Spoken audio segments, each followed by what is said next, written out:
Migao mar somo yango ni jopuonjre nigi nyaka tarik 15 dweni mar ndikore ne kao hola manyien mar Higher Education Financing masiro jopuonjre yore somo. Kani konuloso gi jofwambo, jagoro mongirore migao mar somo Beatrice Nyangala owacho ni giseketo kenge makare mar neno ni jopuonjre mapok oyudo opande nyalo ndikore ne yudo hola no.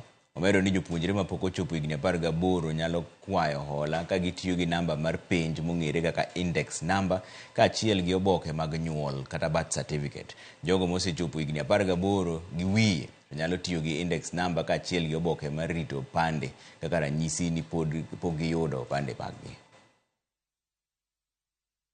The application process was extended by 10 days from 5th of August to August 15th, 2024.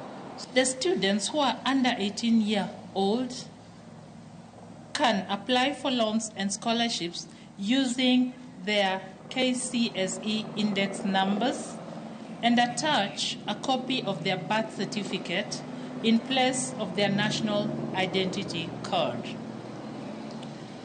As for the students over 18 years old and yet to be issued with a national identity card, they can apply for a loan and scholarship using their KCSE index number and attaching evidence of their identity card application, that is the waiting card.